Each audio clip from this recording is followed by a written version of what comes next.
Welcome back to the Token Intelligence Show, where John and I are trying to figure out AI and life, and you get to follow along with our successes and failures.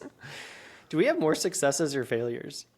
I mean, our startup's going pretty well. Our startup is going well. We do need to finish that. It has half a website. It has 3/4 of a website. 3/4 of a website. We'll finish that in an upcoming episode. Yeah. Okay. I have been thinking a lot about different skill sets in the required skill sets, especially in this new age of AI that we live in. Yes. So, first of all, I wanted to get your perspective on I'll make a statement here. So, being fast at your work and being really good at your work is a superpower.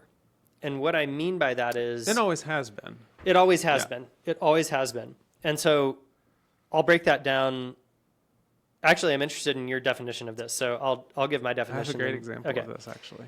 So being fast at work is great, like, because you can get a lot of stuff done in a short amount of time. That's really, that's basic, right? But then you have this flip side, actually, which we talked about on our first episode, and which is mentioned here in our beloved quote from The Inner Ring, a sound craftsman, right? And so, throughout history, there's sort of been this this need for people who are, who's the best or who's really, really good at this, right? Right. And oftentimes, the people who are really, really good at something, it can take them a lot of time to produce something of extremely high quality, right? Yeah, Which sure. makes total sense, right? Yeah. When you combine those two things, it really does feel like a superpower. And so one of the examples that came to mind as I was thinking through this was laying tile, Okay. right? So have you ever laid tile? I've ripped up a lot of tile. Okay. But I don't know that I've actually laid tile, though. Well, to me, it was a very visceral realization of this, because I haven't laid tile a ton. Are you fast and good at laying tile? No, I'm not. Okay. I can be okay at laying tile, but it takes me a really long time. Yeah, that makes sense. Right? And so, but then if you see a professional tile layer lay tile, especially in a complex pattern, Right. because it's really like tricky. herringbone? Ooh, yes. Herringbone. Wow. Houndstooth. Oh, yeah. That's, yeah. What's tricky also, I laid tile in a really old house, and so the room wasn't square. And that, I feel like that that's is, the first rule of laying tile Yes. is to get everything level and yes, square. exactly. Yeah. Not necessarily always possible in an old house. True. But when you see someone do an unbelievable job at that and do it really fast, you're just kind of like, that's crazy. Right. It just seems incredible. Yeah. And the same is true in knowledge work. But give me your example. Okay. So I've been doing some reading around the turn of the century, like Gilded Age, like time frame. I think we talked about this. Yeah. So currently I'm reading kind of the most popular biography of John D. Rockefeller. Okay. Yep. And so there's an interesting tidbit in the book where it would say that he could walk around. So he was very into his whole life, the finances and ledgers and what they would describe. Ledgers is what they'd call them, but think of it as spreadsheets today. But ledgers. So it told the story that years after he would have been doing this every day, right. He could walk up to an accountant or a person keeping a ledger, flip through dozens, maybe even hundreds of pages, and quickly spot an error in a ledger, and tell them hey, this looks great, but you made this mistake. And isn't that crazy? and fast and good, and the accountant would be yeah, and then the accountant would double check everything else, and there were no other errors. So it was just the one. So I feel that this is top of mind for me today, but that is a great example of something nothing to do with AI or computers that's fast and good. I have a modern knowledge work example of that. Oh, love it. So I was I was leading marketing, basically growth. Yeah. And one of my big projects was basically mathematizing. Is that a word? Mathematizing? Quantify here. Well, Quantifying. Quantifying. Okay, there sure. we go. Okay. Wow. Mathematizing. I like it. I'll allow it. Slight hallucination. Scrabble there. word. Quantifying the funnel, right? And so it's like, okay, if we spend this amount of dollars and we have this amount of traffic in these channels, et cetera, we can expect the pipeline throughput to be this, et cetera, right? And so once you quantify all of that, you can start tweaking knobs and observe changes in different, in different parts of the funnel. Super fun, super difficult. Right. Anyways, I had gotten that to a point where it was pretty sophisticated and it was pretty reliable. So we had started to use it to make decisions. And so once you get to that point, then you start to think about increasing budget in certain areas so that you can drive additional growth, right? And so then you get into like the forecasting element of this, where you're not necessarily trying to predict what happens at baseline, but if we put more money in here, what's going to happen?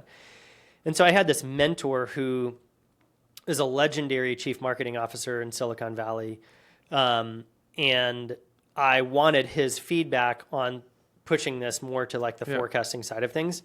Right. And so we hop on a call. I share my screen. I'm walking through this, this spreadsheet that I built, the ledger. Yeah, there you go. And it had to be within 5 seconds. He just immediately said, there's no way you're getting that much throughput through like lifecycle email.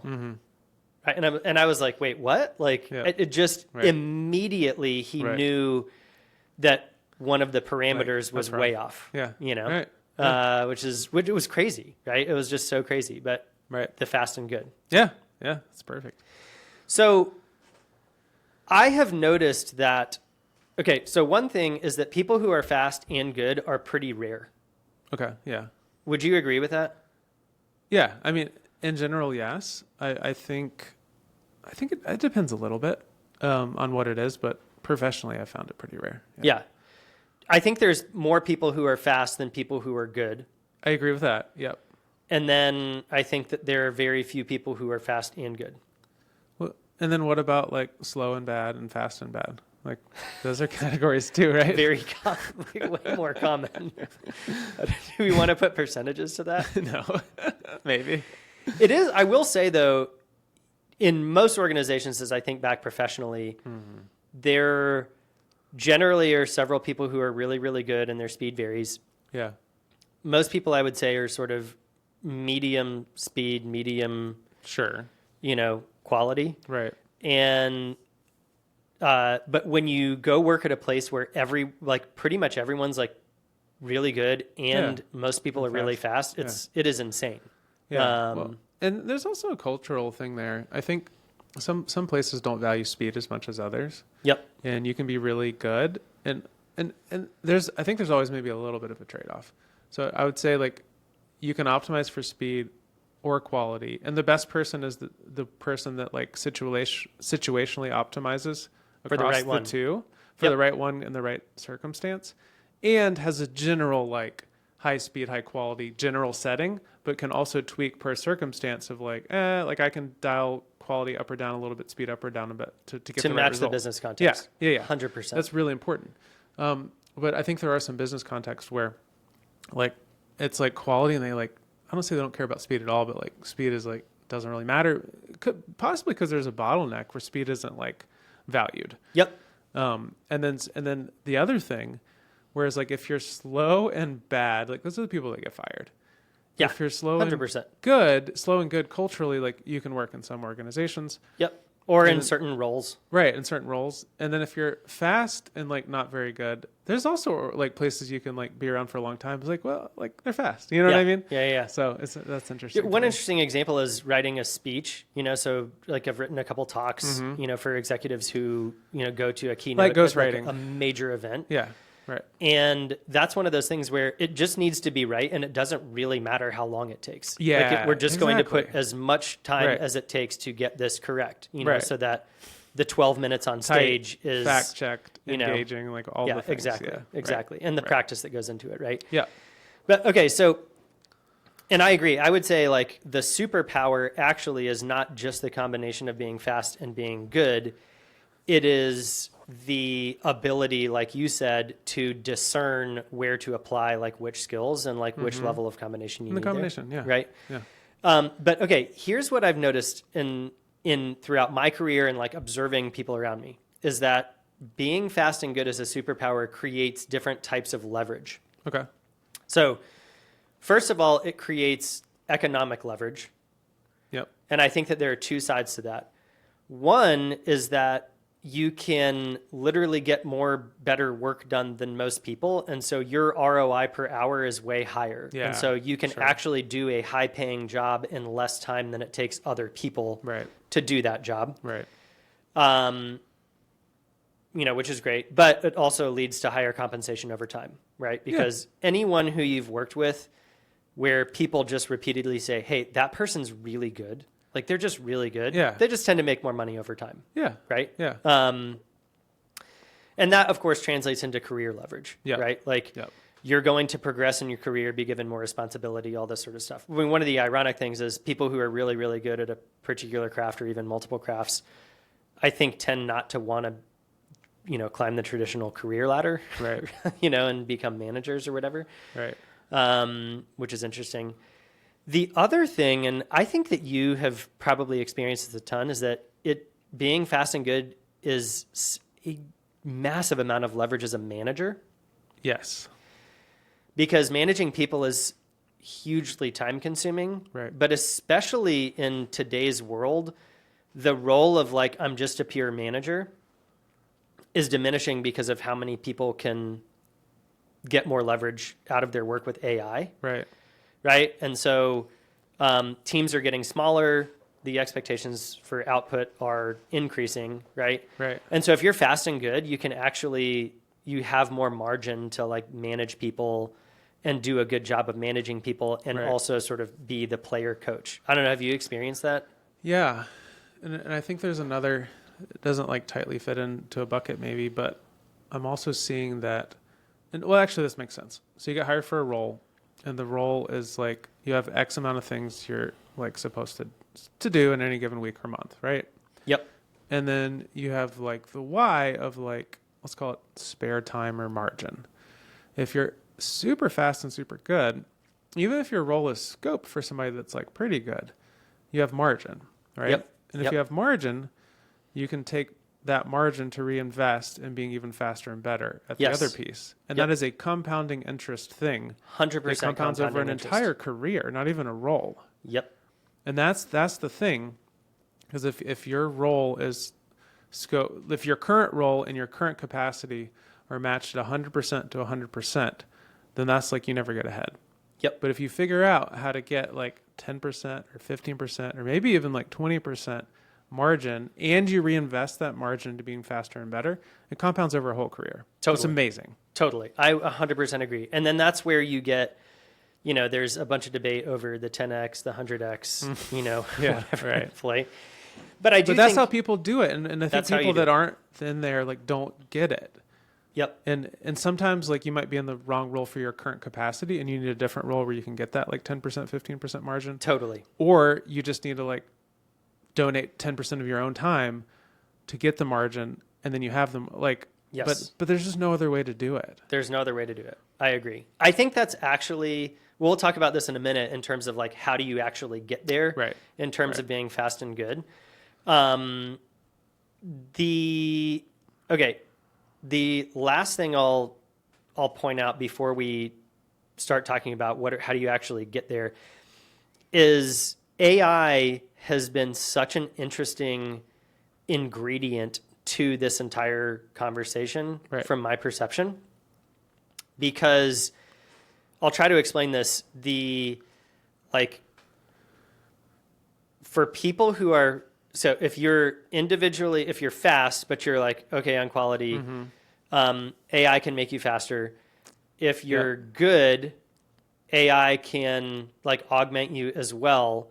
But if you're fast and good, the people who are wielding AI get dramatically more value out of it, and it is an accelerant nothing that I've seen before. Yeah. Where one person who's fast and good, who really harnesses the ability to use AI as a tool in their workflows, can do the job of multiple individual people. Truly. I mean, not in a hypothetical and, not hyperbolically, right? And so sort of AI raises the floor on speed, so everyone is going to have to learn how to do things faster because of AI. But being a good craftsman raises the ceiling on what's possible, right? And when you combine those things, it's pretty incredible. Yeah.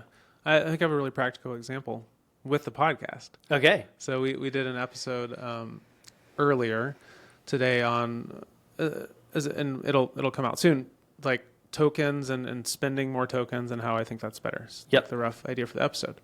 To prep for that, like pre-AI, I would have like thought about it, like sat down, like written about it, like probably a couple hours to like do a really good job prepping for it. And like this new world, I can use a like really good, like we really like 11 Labs here. We use it for the episode. They're really good at audio processing, audio to text to audio. Yep. So I can, like on my drive home, like 15, 20 minutes, talk into a microphone and get a perfect word for word transcription of all my thoughts on this. Yep. And spend a very few minutes on like organizing it with an AI tool and like getting it to an outline and whatever. And I've like drastically compressed the time and gotten like potentially even a better quality output. Totally. And that's just like with the show. I mean, Yeah. yeah. And I think you're finding that like there's a million other like other applications. things. Yeah. Okay. So I have a couple of thoughts on, because as I was thinking about this, I was just thinking about the people, that guy who looked at my ledger of forecasts and, Yeah, immediately it's understood wrong. it. Yeah. And right. the people who fit this sort of superpower, who have accomplished that, right? Who have gained this superpower in one or more areas. one or more areas. How did they do that? And so there are a couple things that I've noticed. So the very first thing, which actually goes back to our very first episode on the show, is these people tend to pursue getting good at a craft as opposed to trying to advance their career. Yeah. And so I wrote about this in my blog, and the term I used was you can sort of cross this threshold where you pursue career as craft. Right? Where advancing your craft is advancing your career. Your craft is advancing your career. Sure. And then you sort of lose touch with actually having a craft that's like a hard skill or like multiple hard skills. Or even like a soft skill for that matter. Or soft skills. Or like the right. But I think that's a really interesting, and at some point as you move, and you know this because, you were a CTO, a huge amount of your time goes into managing executive relationships and board relationships and all that sort of stuff, right? Sure. And so there's sort of a point at which like it's physically impossible to put as much time into, the actual skill craft as you could, in different roles. Well, that other thing is a craft too. I think the thing people make the mistake of is investing in that too early when they don't have an established craft. Yes. Politics as a craft. Yeah, that's what I mean. Yeah. 100%. But I would actually say to go even one layer deeper on this, I would actually say the people that I've observed, politics as craft is a means to an end. They get good at it just to the point where it helps them, pursue their true craft, right? I agree. Yeah. That's the right way to look at it. And they recognize, okay, this is a system, this is a political system, this is a skill set. Right. And there's a great book, It's All Politics. Have we talked about this? No. Oh, it's such a good book, right? And it's basically the premise of the book where it's like, this person is so talented, they're so good, they're a great manager, like blah, blah, blah, right? And it's like, why can't they advance in their career? And it's like, because you're denying that politics is actually something that you have to get good at, Yeah. But if you turn that into the craft, I think that is where you, that's where you start, the compound interest starts to diminish pretty significantly. Yes. Okay, so that's one. The other thing that I've noticed, and I would very much put you into this category, is that people with a superpower have tended to master basics across a pretty wide variety of disciplines, right? So business is a huge one, and I'm mainly thinking about knowledge work because that's our world, but I think that these sort of apply generally. But like people who are really curious about a business, so if you think about designers, engineers, salespeople, whoever you've worked with inside of a business who sort of have this superpower, they really tend to have a deep level of curiosity on what are the mechanics of the business? Right. How does it make money? Right. Where are we going? what is the actual business model? What is the cost profile of the business, right? And it's like, okay, well, an engineer isn't responsible for thinking through any of those things, but when they do, it's so good to work with them because they're thinking really critically about how anything that they're working on or discussing is related to sort of the root of the business and the mechanics of how it works. People think it's weird. I've actually been in a meeting in the last couple of weeks where it wasn't uncomfortable in a bad way, but it was weird that like it's supposed to be a technical call, like long story, but it's a call with a prospect and saying, hey, we want to implement like this technology. And they wanted to talk about the technology. But I spent like 45 minutes of an hour call talking about their business. Yep. And then answer some technology questions at the end. And probably felt a little bit weird from their end, but that's just my opinion, the right way to do it. Yeah, I agree. But that's actually rare. Yeah. You know? Well, which is why it seemed weird, I think. Yeah.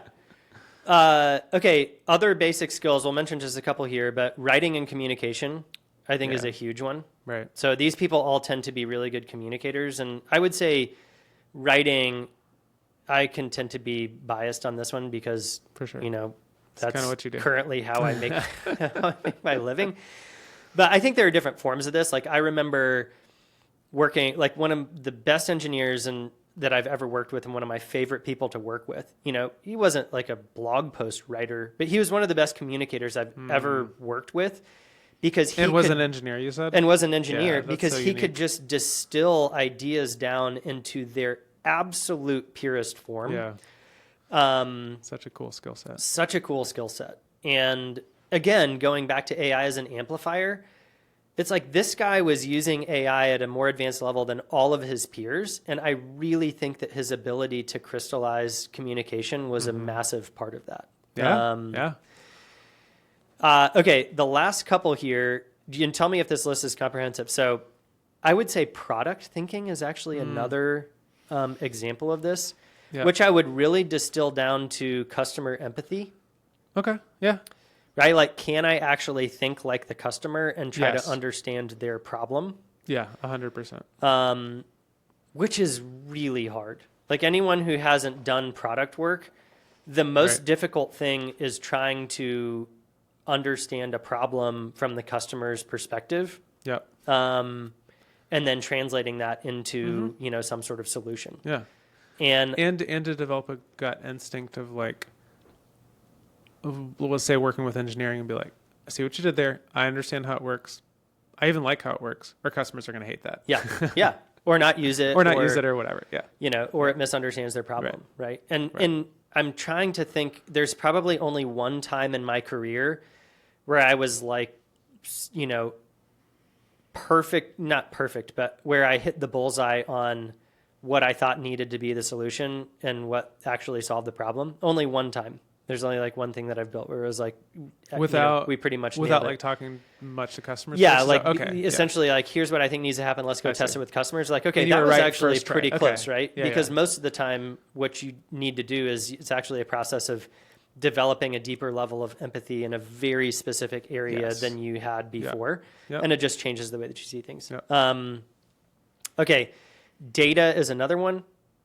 Like you just have to be able to work with data. Okay. Yeah. And I think this, for me at least, ties into the business conversation. Like the way that you describe how a business makes money is through data. True. Yeah. Right. And to me, that's just like a fundamental, or does anything. How they make money is probably like the most succinct way to say it, but a bunch of activities, right? Yeah. How they get goods in and out. Right. It's how you describe, it's how you describe, analyze, forecast, like all that stuff like of a business, right? Yep. And so data is sort of the language of that, or an engineering system or whatever it is, you know? Mm-hmm. And then the last one on my list is mental models and history. So we've talked about mental models on the show. Yep. But these are sort of core disciplines, picked out from different, different areas, right? So like science, mathematics, economics, etc., that are sort of like general principles. We have the book here. Here, we'll put it on camera again. Yeah. The Great Mental Models. And they come up in your mind once you... They come up in your mind. I have a really short example. So I was reading the John D. Rockefeller biography, and kept thinking about the map is not the territory. Yep. And then thought about the cartographer, like bias of the cartographer. What is his phrasing? Whatever his phrasing is for that. Yeah. I was just thinking. Consider their cartographer. Yeah. I was thinking of the author, and like kind of like injecting his perspective on things, and then like hearing facts, because like a good biography, they're actually reading other people's accounts and stuff, and then there'll be a narration kind of on what happened. Yep. And just being like a little frustrated with the cartographer, the author, and be like, there's nothing you said that was like necessarily like incorrect there, but like I just hear your bias coming through. Totally. Okay, well that actually goes to history. So I totally agree with that actually, and that to me is one of the fundamentals of what differentiates a good historian or author in general, but in the context of historian, especially biographies. But the more that I have read history, like the more helpful I find it in my day to day, because there are all these reference points, and people say history repeats itself, but the quote that I love is history doesn't repeat itself, but it rhymes. Right. Is that Mark Twain, but not actually Mark Twain? Mark Twain, but not actually Mark Twain. Yeah. It was a psychologist actually. From the 60s, I think. But Mark Twain had a very similar quote. Okay. Yeah. And I'm actually reading a Mark Twain biography right now. Oh, nice. Yeah. And the author's very unbiased, but Ron Chernow, he's a pro. So, but I think that if we think about mental models in history, if you study those, you have this sort of core tool set for interpreting complexity all around you, like in many situations, because you have these reference points, right? Or these frameworks with which to sort of navigate complexity. And the more that you develop that muscle, I think the more conviction you can have without having to have the complete picture of information, which you almost never have, right? So it gives you more conviction as a decision maker. Because you hear the rhythm and the rhyme. You hear the rhythm and the rhyme. That's right. Exactly. It sounds familiar. Okay, so here's my list. Mastering the basics, business, writing and communication. We put those together. Product thinking or customer empathy, data, and then mental models and history. What am I missing? Ingredients to the superpower. Actually, this is a quote I've been thinking about this week, and I'm not going to get it exactly right, but it is a Peter Drucker quote, and it says, two fundamental positions in a business are innovation and marketing. Everything else is just cost. And he kind of groups marketing and sales, if you like. So, like with this, thinking about that framework on this list, you've got the innovation piece, which is like, what is the product? Like, what do you do as a business, right? And then the marketing or sales piece, which is the writing and the communication, and you have to understand the business to do that well. And the data kind of like spans between the two, like data can inform the product usage, data can inform the sales messaging, whatever. So I think that's pretty good. I think there are some helpful fundamentals under the business category of like understanding finance. Yes. Like a little more deeply than the basics of just how finance as a discipline, not the financials of the business. So one level of business is like, how does a business make money and the strategy and stuff? Great. But there's another thing, which is just the basics of like how finance works. Yes. And how your industry works financially, not just your business. Because if you work for a VC-backed startup, it is way different than if you work for a private equity-backed company or a single owner-owned company or a public company. Sure. Or if you work in a business that has a bunch of inventory and like you run credit lines in order to operate, right? Sure. Totally. Yeah. So the financial model of the business as it fits into the industry and context that you're in matters. And then even some of the details on like what is an asset, what is a liability, like some actual practical financial details. As far as almost at like a record keeping level of like, I know the basic finances of like, this is how we earn money, this is cost, whatever. But then some of like details. I think that would be a piece. And then writing and communication, like there's probably buried in that is kind of the relationship sales piece. Product too. Actually, like all three of those is like you could also pull that out into like thinking about the customer from a like more of like a sales angle, but you kind of cover that in writing communication. So I think my big one would be the finance piece. Man, I did a pretty good job. Yeah, I think so. Yeah. Okay, the one more quick one. So how to develop the superpower. So pursuing a craft, not politics, or Yes. said another way, Yeah. pursuing politics as a means to pursuing your craft. Yes. Mastering the basics. Another big one I've noticed is focus. Okay. So Yes. It's a good one. the As a superpower. people with a superpower this is really interesting. Like, they tend to be very helpful people, but if you look really closely, they ignore so much. Interesting. I'm not going to get involved in that, right? Or I'm not going to touch Okay. that. I'm not Right. going to, always happy to help, but not just the most ever presently available people, Okay. Yeah. or even, just constantly involved, because they're working, right? Because they're honing their craft Yeah. or they're learning, Sure. right? Like, so that's another big one. And I think that more than ever, because of the digital world that we live in, distractions are available. They've always been available, right? It's not, Right. that's since the dawn of time, there have been, humans are amazing at distracting ourselves. But it's really easy to, I think on a personal level, get distracted, right? Whether that's, notifications from social media, sort of pick your poison, doesn't matter, right? Professionally, especially in the age of Slack, right? Yep. It's like you can just constantly be interrupted, right? And so I've noticed that people with a superpower tend to do things like turn off notifications, right? Like they just, whether Yeah. that's certain notifications in general, or just go through periods where like, I'm just not going to get any Slack notifications, right? And it's like, well, why? Because I'm focusing on the work. I'm, Right. sort of, and I think that is really a catalyst for the compounding that you talked about, right? Yeah. It's another way I would put it is if you have margin that you're applying to getting faster and better, like the less distracted you are in using that margin, the higher the interest rate, Right. and the more significant the compounding over time. Yeah.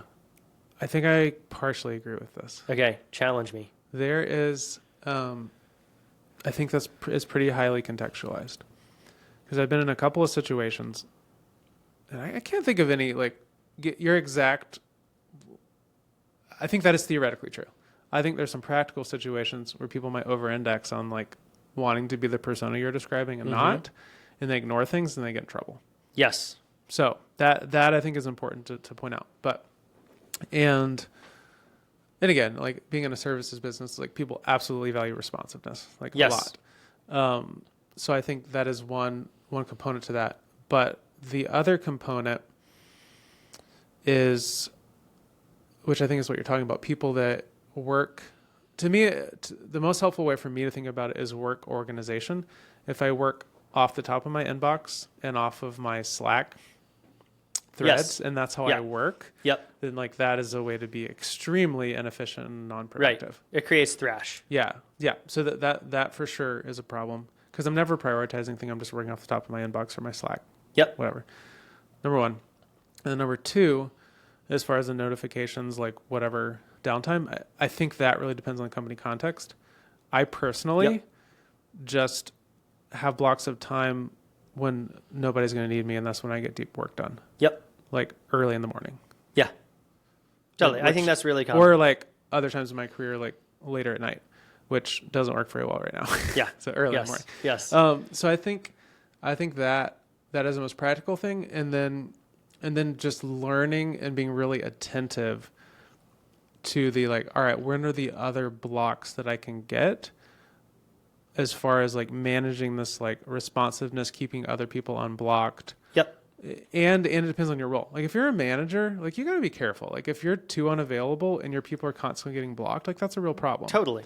But I would categorize that as understanding the system, and we said politics, but like, Yeah. what are the Means to an end. what are the Yeah, yeah. requirements of the system? totally. Because you Yeah. can't just, you're right. In theory, like I can just go off into a hole and get a bunch of stuff done, and then come back and say like, Yeah. hey, this is great, Yeah. right? But that's not how companies actually work. Okay, here's my best way to communicate this, I think. Your description is 100% correct as far as reality, but the outside perception in is you look like everybody else. Or close. Yes. Yep. And that is the magic. That is the magic. And I think that's the superpower. And going back to compounding, if you can do good work really fast, you have the ability to do that more than most people. Right. Right? Where it's Right. like, okay, this person's like very present, but they're also like producing a lot. And it's like, Right. well, it's because you understand the system, you understand the requirements around optics, and you know where to, and then when you actually do get your heads down time, like early in the morning or whatever, you're phenomenally productive. Right. Right. So yeah, I agree. But I think what people get wrong about this is they hear a podcast and like this, like, yeah, I'm gonna do that, and then they like go heads down for like 8 hours, and like Right. maybe they're really productive personally, like ignore all sorts of important stuff, and then Right. they're like, oh, it doesn't work for me. Right. Like the magic is the like is the 2-part thing. It's like Yes. you look just about like everybody else as far as responsiveness and being available, but somehow you're getting like way more done. Yeah, totally. Yeah. Totally. There is also a currency, I think, as well, where if you are extremely productive, then you can push the boundaries of looking like everyone else slightly more. Yeah, you can earn some extra. Yes. Yeah, I agree. There yeah. are affordances Yeah. there. Yeah. Okay, let's close this. Okay, so that's great. But what are the downsides of this? Because when I started talking with you about this concept, as I've considered these people that I've observed over the course of my career, I listed a couple downsides, but you immediately, in the first couple minutes of me bringing this up to you, I think it was a couple weeks ago, Okay. when we were walking up to get coffee, you were like, yeah, but it's, if you have the superpower, like there are some drawbacks. So with great power comes great responsibility. Yes. So what were you thinking? Do you remember what you specifically thought about that? In that I was first thinking about the conversation? movie Limitless. Ah, You remember that movie? yeah. Oh, yeah. Yeah. And I think there was like a TV show too, but I'm thinking about the movie. Mm-hmm. And the idea is this guy finds this like miracle type drug, and he can just like work at an incredibly fast, accurate speed, and like it's just this like crazy superpower. Yep. And then he like can't find it, and he gets withdrawal symptoms, and it's like that's kind of the tension, right? It's like how do I keep this drug like forever? And I think AI, like there's a version of that, and a version of the like consequences, and like currently no like real remedy as far as like how how can I have everything? Yeah. So that's what I think about. I think the interesting thing, and people have said this, like developers have said this, is like they're starting to feel stress when their agents aren't working. So there's a stress to like keep a pipeline of work going for these things that are having this exponential like takeoff of productivity and ability. And eventually like stress could get really high for people if they feel like it needs to be working 24/7. Like how do you possibly get enough tasks for it to do? Right. So I think that's an interesting thing, which could definitely lead to burnout. Another thing that I've heard of people doing similar to that is like assigning all these tasks, like having it work them, and then like paying you if it needs help. Like, can you imagine like dozens of things like asking you? And let's say they're even like they're real legitimate questions. Like let's say you get past the like it's asking you dumb things. Yep. And you have this barrage all day of like AIs asking you for approval to do things for like, what do you think about this? Like constantly, like that could lead to burnout. Yeah. For Totally. sure. Totally. I don't know. That's kind of top of mind. Yeah. I agree. I think that I think if you create the compounding interest there, I think one of the things that I agree with everything you said. Another way I would describe it is like, where's the stopping point? Like, when do you stop accruing compound interest? Right. And I mean, of course there are like physical limits to that, right? Sure. But how do you find balance, right? When Right. do you draw a limit and say like, Right. okay, this is enough, right? Yeah.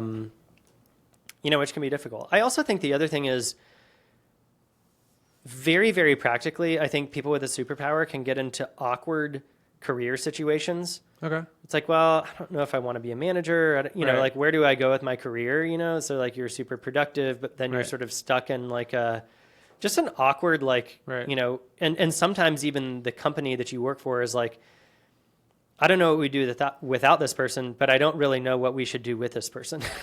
Yeah. Yeah. Well, and here's another funny analogy I just thought of. I think we're in the era of the OG superhero movie era. We have Spider-Man and Batman, whatever. And I think nobody yet knows what the Avengers looks like. Yeah. How do you have all these people with superpowers Yeah. together, like pulling in the same direction and doing the Yeah. right thing? Yeah. Like that. I think we barely know what the other thing looks like, but we definitely don't seem to know what that looks like. What do Yeah. the Avengers look like here? Yeah. I I agree. Alrighty. The superpower. You have the list. Yeah. Go forth. All right. Thanks for listening. We'll catch you on the next episode.